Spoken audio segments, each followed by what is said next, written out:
नमस्कार दोस्तों, स्वागत है आप सभी का हमारे YouTube चैनल ग्लोबल ड्यूटी में। मैं हूं शुभम गुप्ता और आज हमारे सामने हैं सचिन गुप्ता, जो BHU से BA किए, उसके बाद BHU से MA कर रहे हैं।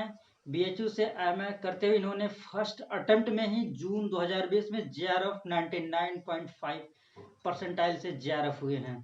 इनसे हम जानेंगे JRF के बारे में। तो पहला क्वेश्चन सचिन जी से हम पूछते हैं। सचिन, यूजीसी नेट JRF क्या है? सबसे पहले धन्यवाद आपका जो हमें इस थोड़ी सी चर्चा के लिए आपने हमें अपने इस चैनल ग्लोबल ड्यूटी पर बुलाया। तो हम बहुत देर न करते हुए बताएंगे कि यूजीसी नेट JRF क्या है। यूजीसी का full form university grant commission है। यह एक ऐसी बॉडी है, यानी कि एक ऐसी निकाय है जो कि पूरी यूनिवर्सिटी को रेगुलेट करती है। और इसमें नेट और JRF दो ऐसी परीक्षाएं हैं जो यह निर्धारित करते हैं कि आगे उच्च शिक्षा के लिए, यानी कि रिसर्च के लिए, शोध के लिए कौन से विद्यार्थी एलिजिबल होंगे, योग्य होंगे। तो उसके लिए उन्होंने दो क्राइटेरिया रखा कि एक वो बच्चा होगा जो नेट होगा और दूसरा वो जो JRF होगा। तो नेट का full form national eligibility test होता है और JRF में जूनियर रिसर्च फेलोशिप होता है। तो नेट जो क्वालिफाई बच्चे करते हैं, वैसे नेट और JRF के लिए एक ही एग्जाम होता है, लेकिन जो हाई रैंकर होते हैं उन्हें JRF कहा जाता है। जो हाई रैंकर मीनिंग कितने नंबर तक होता है? एक क्राइटेरिया जैसे बना दिया जाता है, जैसे कि जनरल जो कैटेगरी है उसमें बच्चों को लगभग उनका जो कट ऑफ बनता है 65 से 70 अक्सर बनता है। हिंदी की बात कर रहा हूं। 65 से 70 परसेंटाइल। हाँ, परसेंटेज बनता है। हाँ, और OBC का वही 62 से 64% बनता है और SC का और कम हो जाता है, 58% हो जाता है, 58 to 60 हो जाता है और ST का और कम हो जाता है, 50 के लगभग हो जाता है। तो इस तरह इसका कट ऑफ आता है। लेकिन नेट और JRF का जो एक सबसे बड़ी विशेषता है, दोनों के अलग जो करती है, उसमें जो फेलोशिप मिलता है, जो पैसे मिलते हैं। तो जो JRF बच्चे होते हैं उन्हें वो कहीं भी रहें, चाहे स्टेट यूनिवर्सिटी में वो रिसर्च करें, चाहे सेंट्रल यूनिवर्सिटी में रिसर्च करें, उन्हें एक निर्धारित जो पैसे मिलते हैं रिसर्च के लिए, वो कहीं भी उन्हें मिलते रहेंगे। जबकि नेट के जो विद्यार्थी पास होते हैं उनको वो पैसे नहीं मिलते हैं। अगर कोई स्टेट यूनिवर्सिटी या सेंट्रल यूनिवर्सिटी कोई अपने कार्यक्रम के तहत अगर वो फेलोशिप देती है तभी वो उसका फायदा उठा सकते हैं, अन्यथा वो नहीं दे पाते हैं। JRF वालों को ही और JRF जितने बच्चे अपीयर होते हैं उसमें 1 से 2% के बच्चों को ही ऐसा निर्धारित किया, ऐसा कट ऑफ ही बनाया जाता है कि उसमें 1 से 2% बच्चों को ही केवल JRF की डिग्री प्रदान की जाती है। उसके बाद इसकी क्राइटेरिया क्या है? कौन कौन से बच्चे इस एग्जाम में अपीयर हो सकते हैं? देखिए, क्राइटेरिया तो वो है कि जो भी MA कर रहा है, ऐसा नहीं है कि जो MA पास कर लिया है वही इस एग्जाम में बैठ सकता है। MA में एडमिशन हो गया और एग्जाम देगा? हाँ, इससे अभी से पहले की मैं अगर बात करूं तो उसमें ये था कि आप जो फर्स्ट सेमेस्टर है उसको पास करने के बाद ही इसके लिए एलिजिबल हो सकते थे।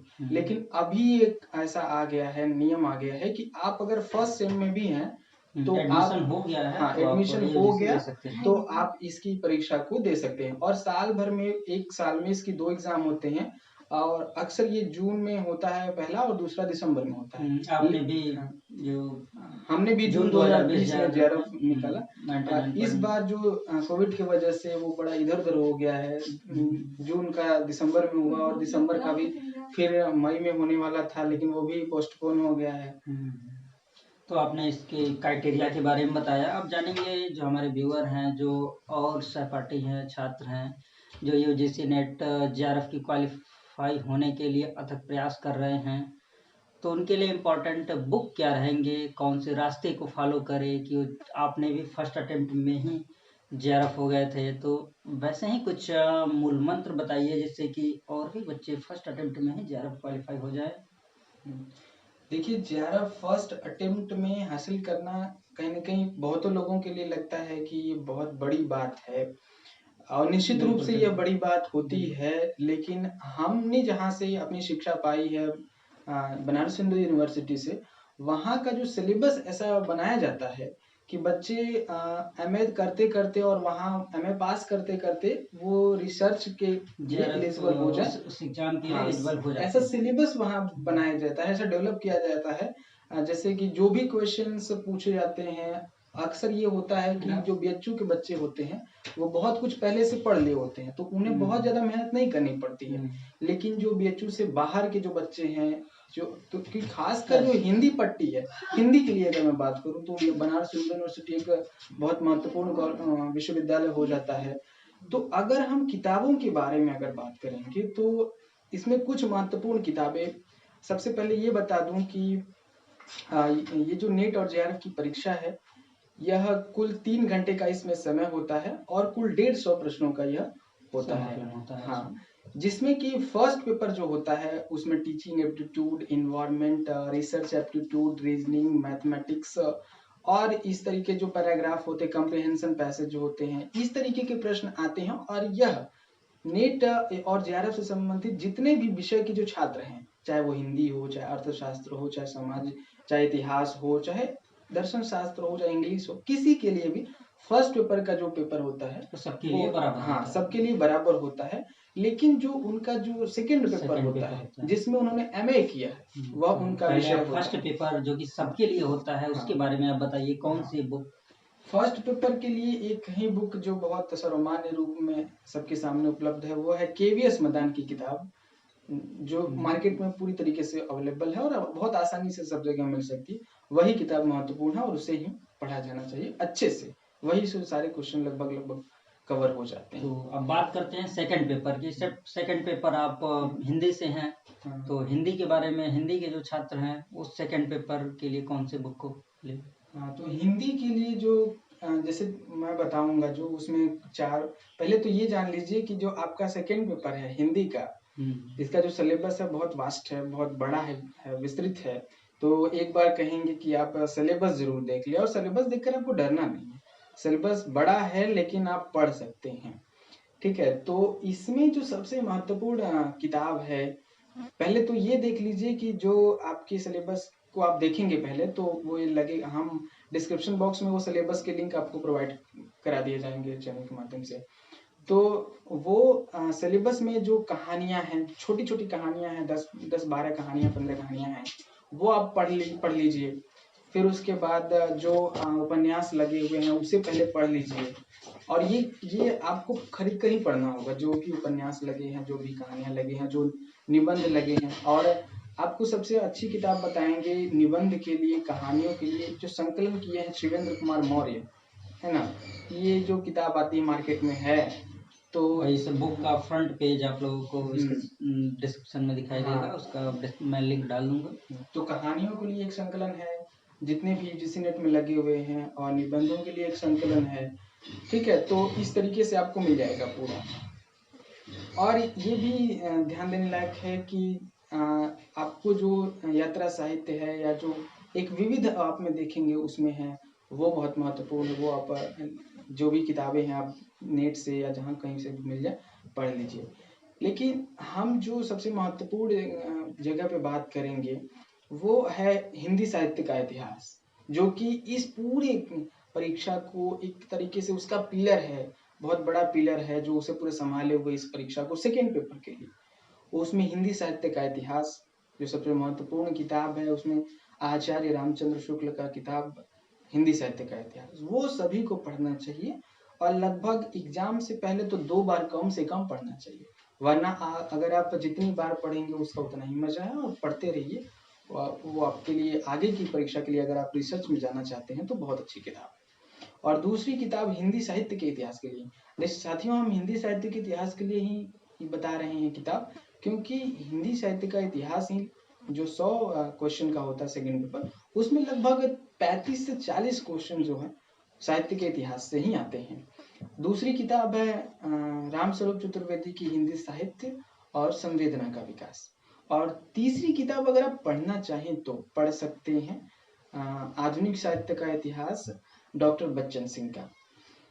और इन तीनों किताबों के अतिरिक्त एक और किताब जो लगभग आपके इस सेकेंड पेपर को मुकम्मल रूप देगी, यानी कि आपकी होल स्टडी सेकेंड पेपर की कराएगी, वो है हिंदी साहित्य का हिंदी भाषा एवं साहित्य का वस्तुनिष्ठ इतिहास, गोविंद पांडे सरस्वती पांडे। ये जो किताब है, इसे और रामचंद्र शुक्ल के इतिहास की किताब को आप नियमित तौर से अगर प्रतिदिन पढ़ते हैं तो मुझे लगता है कि आपकी तैयारी, मेरा जो अनुभव है उस अनुभव से कह सकता हूँ कि ये दोनों जो किताब हैं, गोविंद पांडे की किताब और आचार्य रामचंद्र शुक्ल की किताब, इससे आपकी तैयारी बहुत सुनिश्चित हो जाएगी और आपकी सफलता की भी गारंटी मैं ले सकता हूँ, क्योंकि मेरा ये अनुभव है कि मैंने इन किताबों से ही अपनी तैयारी को एक सही दिशा दी। सचिन ने बताया कि आप सिलेबस पहले देखें, सिलेबस को ध्यान में रखते हुए जिन जिन बुकों का अनुसरण सचिन ने किया था उन बुक को बता दिया, आप लोग बुक खरीद लीजिए और पूरी तरीके से इस एग्ज़ाम की तैयारी के लिए लग जाइए।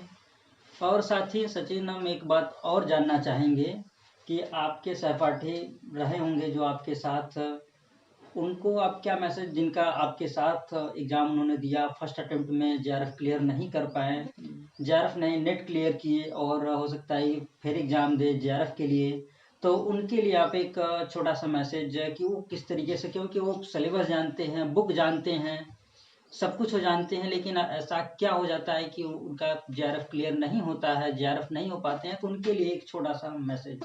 ये बहुत महत्वपूर्ण सवाल जो मेरे दिमाग से छूट गया था, आपने उठाया। इसमें अगर ध्यान दें कि कई बार लोग अच्छा पढ़ते हैं लेकिन वहाँ पर जाकर परफॉर्म नहीं कर पाते।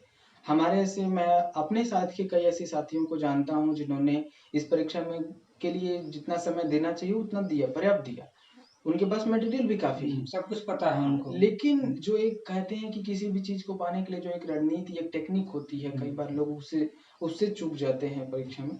तो यह परीक्षा कहीं ना कहीं बड़ी परीक्षा है, अपने स्तर की एक बड़ी परीक्षा है, और इसमें अगर जो चूक हो जाती है तो आपको पछताना पड़ सकता है, लेकिन आपको बहुत मौके देती है परीक्षा।